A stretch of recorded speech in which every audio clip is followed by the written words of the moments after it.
Hello everyone. तो आज हम पढ़ने वाले हैं एक साइकोलॉजी की most important theory, cognitive development theory, जिसे दिया है जीन पियाजे, लेव वाइगोत्स्की और ब्रूनर।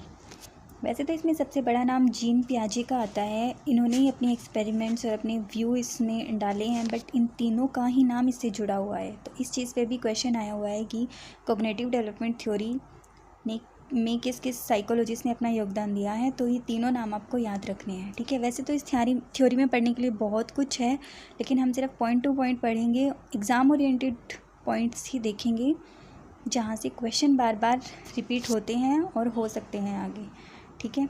तो सबसे पहले तो हमें कॉग्निशन का मतलब पता होना चाहिए। कॉग्निशन का मतलब होता है हमारे माइंड में जो भी संरचनाएँ, क्रियाएँ जो भी चलती रहती है, उसे हम कॉग्निशन बोलते हैं। जैसे हमारे माइंड की सारी क्रियाएं, मेमोरी, एजुकेशन, क्रिएटिविटी, स्किल्स, ये सब जो हमारे माइंड में होता है ना, इसको सब कॉग्निशन बोलते हैं। और कॉग्निटिव डेवलपमेंट का मतलब क्या है, जैसे जैसे हमारी एज बढ़ती रहती है, इंक्रीज़ होती रहती है, तो हमारा जो सोचने का जो एरिया है वो भी इंक्रीज़ होता रहता है और उसमें मॉडिफाई होता रहता है, तो उसे कॉग्निटिव डेवलपमेंट बोलते हैं। इस पर सबसे ज़्यादा काम जीन पियाजे ने किया था। तो आज हम सबसे पहले उन्हीं की थ्योरी पढ़ने वाले हैं, ठीक है। तो चलिए स्टार्ट करते हैं। सबसे पहले तो जीन पियाजे की थ्योरी का नाम ही पता होना चाहिए, कॉग्निटिव डेवलपमेंट थ्योरी। हिंदी में बोलते हैं संज्ञानात्मक विकास का सिद्धांत, जीन पियाजे ने दिया था। और सेकंड, हमें ये ध्यान होना चाहिए कि ये कहाँ से बिलोंग करते थे। इस पर क्वेश्चन बना हुआ है। ये स्विट्ज़रलैंड के एक साइकोलॉजिस्ट थे, ठीक है। तो आपको ये स्विट्ज़रलैंड ध्यान रखना है। इन्होंने अपनी थ्योरी में 4 स्टेजेस दी हैं डेवलपमेंट की, कि किसी भी बच्चे का डेवलपमेंट है वो 4 स्टेजेस में होता है। सबसे पहली स्टेज होती है सेंसरी मोटर, फिर प्री ऑपरेशनल स्टेज, फिर कंक्रीट ऑपरेशनल स्टेज, फिर फॉर्मल ऑपरेशन स्टेज।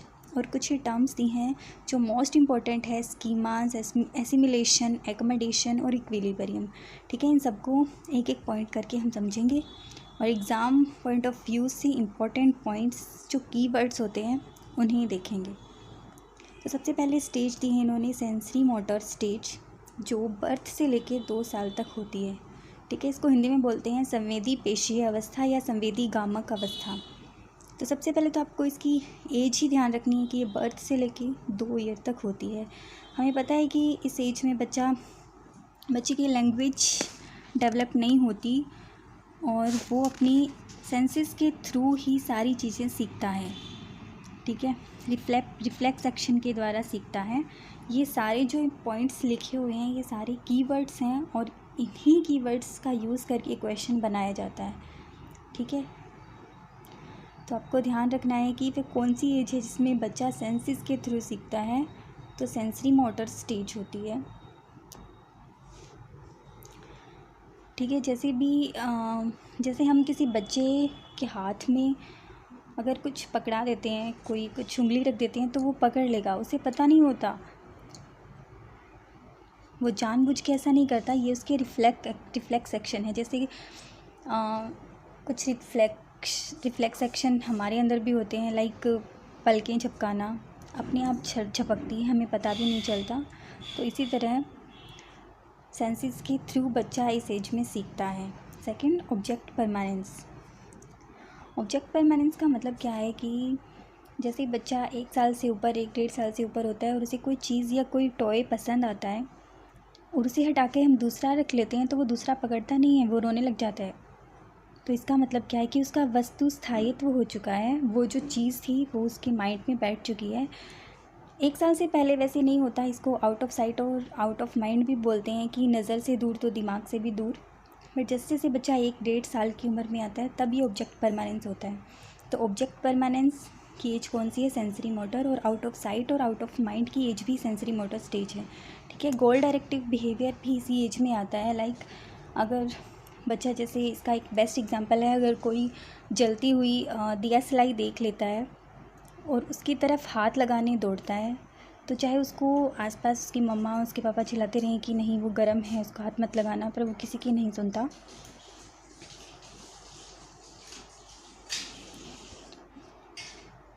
जब वो हाथ लगाता है तभी उसे पता चलता है कि ये गर्म है और वो झटके से अपना हाथ हटा लेता है, उसे सिर्फ अपना गोल दिखाई देता है। तो इसे बोलते हैं गोल डायरेक्टिव बिहेवियर।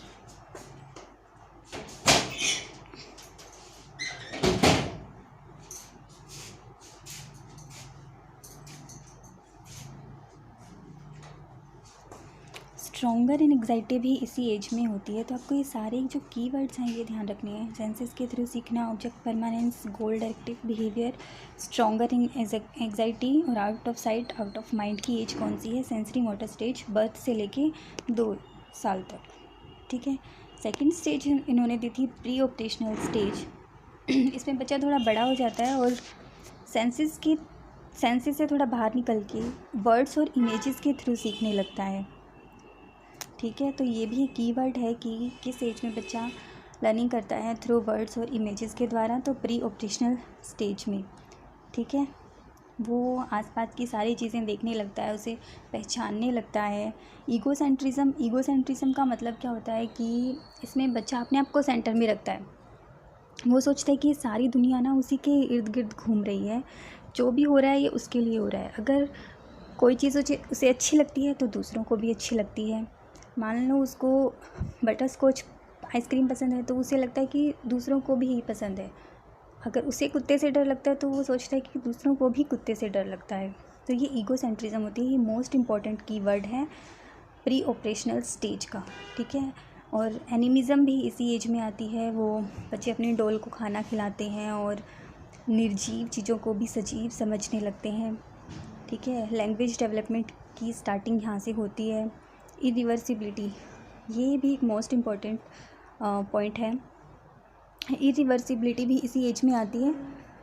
इसका मतलब क्या होता है, पियाजे ने अपने ही एक छोटे बच्चे पे एक्सपेरिमेंट किया था कि जैसे छोटे बच्चे होते हैं वो स्कूल बस से स्कूल जाते हैं, लेकिन एक दिन पियाजे ने अपने छोटे बच्चे को लेट करवा दिया और वो उसे खुद स्कूल छोड़ने गया। तो जब उसे स्कूल छोड़ने गया तो उसे अपने बच्चे को बोला कि अब तो तुम्हें रास्ता पता चल गया है तो आते टाइम वापस खुद आ जाना। तो बच्चे ने कहा कि नहीं, मुझे घर से स्कूल का रास्ता तो पता है पर स्कूल से घर का रास्ता पता नहीं है। तो इसका मतलब ये हुआ कि इस एज में बच्चे इरिवर्सिबल होते हैं। उसे घर से लेके स्कूल का रास्ता तो याद हो गया था बट उसे ये नहीं समझ आया कि रास्ता सेम ही है। तो पियाजे ने ये कंक्लूजन निकाला कि इस एज के बच्चों में इरिवर्सिबिलिटी होती है और वो किसी भी चीज़ को वन वे थिंकिंग के हिसाब से ही देखते हैं। नेक्स्ट मोस्ट इम्पॉर्टेंट कीवर्ड है cause and effect. Cause and effect, cause and effect की एज कौन सी है, प्री ऑपरेशनल स्टेज। ये आपको ध्यान रखना है। इसका मतलब क्या होता है कि बच्चे कोई भी चीज़ हो रही है तो उसके कारणों को जानने लगते हैं कि कोई भी चीज़ हो रही है तो यूँ ही नहीं हो रही। कपड़े अगर धूप में सुखाए जा रहे हैं तो इसलिए सुखाए जा रहे हैं क्योंकि धूप गर्म है, तो वो कारणों को पहचानने लगते हैं, ठीक है। सेंट्रलाइजेशन और एब्सेंस ऑफ कंजर्वेशनल थिंकिंग की भी एज यही है। इसका मतलब क्या होता है कि लैक ऑफ कंजर्वेशन का मतलब होता है कि अगर हम बच्चे को, जैसे इसका एग्जांपल है, अगर इक्वल क्वांटिटी का वाटर अगर हम किसी वाइड जार में डाल दें और एक किसी लंबे पतले जार में डाल दें तो वो पतला जार है वो भर जाएगा और जो वाइड है वो आधा रहेगा। तो उससे पूछा जाए बच्चे से कि किस में ज़्यादा पानी है तो वो उसका नाम लेगा, जबकि इक्वल पानी है, उसके सामने ये सारी प्रोसेस हुई है, फिर भी वो नहीं बता पाता कि पानी इक्वल है। उसे जो भर गया पहले उसमें ज़्यादा लगेगा। तो ये होता है सेंट्रलाइजेशन और लैक ऑफ कंजर्वेशनल थिंकिंग। तो आपको ये पॉइंट ध्यान रखने हैं कि egocentrism, animism, language development, irreversibility, one way thinking, cause and effect, centralization, absence of conservational thinking और प्रिटेंड टू प्ले, ये कौन सी एज में होते हैं, तो ये प्री ऑपरेशनल स्टेज में होते हैं जिसकी एज होती है 2 से लेके 7 ईयर्स तक, ठीक है। तो नेक्स्ट स्टेज है कंक्रीट ऑपरेशनल स्टेज। ये मोस्ट इम्पॉर्टेंट स्टेज मानी जाती है पियाजे के हिसाब से। इसमें क्या होता है, लॉजिकल थिंकिंग स्टार्ट हो जाती है। देखो, ऑपरेशनल वर्ड का मीनिंग क्या होता है, लॉजिकल, और ये क्या था, प्री ऑपरेशनल, यानी लॉजिकल थिंकिंग से पहले। इसमें बच्चा इलॉजिकल होता है। ये पॉइंट पे आपको ध्यान रखना है कि इलॉजिकल थिंकिंग की एज कौन सी है, प्री ऑपरेशनल स्टेज, ठीक है। यहाँ बच्चा थोड़ा लॉजिकल हो जाता है, उसकी लॉजिकल थिंकिंग डेवलप्ड हो जाती है, चीज़ों को लॉजिकली लेने लगता है वो, ठीक है। रिवर्सिबिलिटी आ जाती है। प्री ऑपरेशनल स्टेज में ऐसा नहीं था, वो इरिवर्सिबल था, इसमें उसमें रिवर्सिबिलिटी आ जाती है, ठीक है। वो सीख जाता है, सीरियलाइजेशन और क्लासिफिकेशन करना भी सीख जाता है। क्लासिफिकेशन का मतलब क्या है कि उसे पता चल जाता है कि छोटा कौन है, बड़ा कौन है। सीरियलाइजेशन भी वो लगाने लगता है। अगर उसे ट्रायंगल, रेक्टेंगल, सर्कल सबकी समझ आ जाती है, शेप्स की भी, ठीक है। इसमें वो खुद करने के लिए ज़्यादा इच्छुक रहता है, लर्निंग बाय डूइंग, कोई चीज़ को करके दिखाई जाती है तो वो खुद करने में ज़्यादा बिलीव करता है। And most important point of this stage is concrete thinking, मूर्त चिंतन। इस पर पता नहीं कितनी बार क्वेश्चन आया है कि मूर्त चिंतन बच्चा किस एज में करता है और कौन सी स्टेज में करता है। तो आपको ध्यान रखना है कि मूर्त चिंतन 7 to 11 एज में होता है और कंक्रीट ऑपरेशनल स्टेज में होता है, ठीक है। कंजर्वेशन, उसमें लैक ऑफ कंजर्वेटिव थी, प्री ऑपरेशनल स्टेज में कंजर्वेटिव नहीं था बच्चा, यहाँ पे कंजर्वेशन सीख जाता है, वो आराम से बता देगा कि किस में पानी कम है, किस में ज़्यादा है, किस में इक्वल है, आराम से बता देगा, ठीक है। मैथमेटिकल ट्रांसफॉर्मेशन सीख जाता है, वो स्कूल जाना स्टार्ट कर देता है। ग्रुपिंग, डिसेंट्रेशन हो जाता है, यहाँ पर उसे समझ आ जाती है, लॉजिकल थिंकिंग हो जाती है उसकी, और उसे समझ आ जाता है कि दुनिया मेरे हिसाब से नहीं चलती, अपने हिसाब से चलती है, ठीक है। एनालॉजी भी सीख जाता है। और मोस्ट इंपॉर्टेंट पॉइंट ट्रांजिटिविटी। ये एक मोस्ट इम्पॉर्टेंट पॉइंट है क्योंकि इस पर खुद पियाजे ने अपने बच्चे को इसका एक्सपेरिमेंट किया था। उसने अपने बच्चे को बोला कि A ग्रेटर देन B है और B ग्रेटर देन C है, देन A और C का रिलेशन बताइए। तो बच्चे ने बता दिया, लेकिन बताया कैसे? अभी उसने अमूर्त चिंतन करना नहीं आया, उसे मूर्त चिंतन करना आया है। तो उसने अपनी थिंकिंग लगाई, उसने एक पेंसिल ली और उसको A नाम दे दिया, ठीक है। तो उसने देखा कि जो ये A पेंसिल है ये B से बड़ी है, तो उसने थोड़ी और छोटी पेंसिल ली, उसका नाम B रखा जो A से छोटी थी। फिर उसने देखा कि B है वो C से बड़ा दिया हुआ है, तो उसने एक C पेंसिल जो इससे भी छोटी थी वो ले इसे नाम दे दिया। तो फिर उसने पाया कि जो A और C का रिलेशन क्या है कि A ग्रेटर देन C है, ठीक है। तो उसने ये रिलेशन तो सही बता दिया, लेकिन उसने इस पेंसिल के थ्रू बताया, उसे अपने माइंड में एब्स्ट्रैक्ट करना नहीं आया। उसने लॉजिक तो लगाया, लेकिन एब्स्ट्रैक्ट थिंकिंग उसकी अभी डेवलप नहीं हुई थी। तो इसे हम ट्रांजिटिविटी बोलते हैं। ये मोस्ट इंपॉर्टेंट पॉइंट है कि ट्रांजिटिविटी किस एज में और कौन सी स्टेज पे होती है, ठीक है। तो आपको ये सारे पॉइंट्स ध्यान रखने हैं। नेक्स्ट स्टेज है फॉर्मल ऑपरेशनल स्टेज। यहाँ पे लॉजिकल थिंकिंग से परे हो जाता है बच्चा और हाई लेवल पे सोचने लगता है, एब्स्ट्रैक्ट थिंकिंग उसकी डेवलप्ड हो जाती है। ये इंपॉर्टेंट पॉइंट है। एब्स्ट्रैक्ट थिंकिंग कौन सी एज में स्टार्ट होती है? फॉर्मल ऑपरेशनल स्टेज में, ठीक है, जो 11-12 एज से लेके आगे तक रहती है। इसमें एडोलसेंस स्टार्ट हो जाता है, हाइपोथेटिकल रीजनिंग स्टार्ट हो जाती है। हाइपोथेटिकल का मतलब क्या है कि बच्चा ज़्यादा सोचने लगता है, एक चीज़ के बहुत सारे कंक्लूज़न निकाल लेता है। जैसे अगर कहीं आग लगी हुई है तो वो सोचेगा कि शायद ये यहाँ पे आग लग गई है, या उसका सेकंड सोचेगा कि शायद यहाँ पे किसी ने जानबूझ के आग लगाई है, मतलब कूड़ा वगैरह हटाने के लिए, या कोई और रीज़न, तो वो बहुत सारी सोच लेगा। तो ये होते हैं हाइपोथेटिकल रीजनिंग। अमूर्त चिंतन का मतलब होता है कि बिना कोई भी मूर्ति अपनी माइंड में बनाए वो सोच लेता है, ठीक है, जो उसकी आँखों से परे होती है, जो उसने कभी भी नहीं देखी, उन चीज़ों की भी वो इमेजिनेशन कर लेता है। कंक्रीट में क्या था कि जो उनकी आँखों के सामने होती है ना चीज़ें, वो उन्हीं की इमेजिनेशन कर पाता है। बट यहाँ उसकी थिंकिंग एब्स्ट्रैक्ट हो जाती है और वो उन चीज़ों के बारे में भी सोच लेता है जो उसने कभी देखा नहीं है, ठीक है। कंपैरिजन करना आ जाता है, डाइवर्जेंट थिंकिंग आ जाती है। डाइवर्जेंट थिंकिंग मतलब उसकी क्रिएटिविटी बहुत ज़्यादा बढ़ जाती है और वो अपने हिसाब से चीज़ों को करता है, सही गलत सब कुछ उसे समझ आ जाता है। और एडोलसेंस एज यहाँ से स्टार्ट हो जाती है, ये आपको पता ही है। डिडक्टिव थिंकिंग का मतलब क्या होता है? एक होती है इंडक्टिव थिंकिंग, एक होती है डिडक्टिव। इंडक्टिव क्या होता है? इंडक्टिव जो थिंकिंग होती है ना, वो कंक्रीट ऑपरेशनल स्टेज में होती है। इंडक्टिव का मतलब क्या होता है कि पहले कोई एग्जाम्पल दिया और फिर उसे रूल बना लिया, ठीक है। और डिडक्टिव का मतलब क्या होता है कि एक रूल से वो बहुत सारे एग्जाम्पल बना लेगा। तो जो डिडक्टिव थिंकिंग है ये फॉर्मल ऑपरेशन स्टेज में स्टार्ट होती है। तो आपको ये सारे पॉइंट्स ध्यान रखने हैं। ये एब्स्ट्रैक्ट थिंकिंग वाला तो बहुत ज़्यादा इंपॉर्टेंट है। Hypothetical and deductive reasoning, adolescence age, divergent thinking, comparison, ठीक है। तो आपको ये सारे पॉइंट्स ध्यान रखने हैं। तो इसकी 4 स्टेजेस के बारे में था। सारे की पॉइंट्स इंपॉर्टेंट हैं, मैंने सारे इंपॉर्टेंट पॉइंट यहाँ लिखे हैं, आप इन सबको याद कर सकते हो। और उसके बाद उन्होंने कुछ टर्म दी थी लाइक डिसइक्विलिब्रियम और इक्विलिब्रियम। क्या होता है? डिसइक्विलिब्रियम की स्टेज होती है जिसमें बच्चा बहुत ज़्यादा कन्फ्यूजन रहता है और वहाँ से फिर इक्विलिब्रियम की साइड जाता है।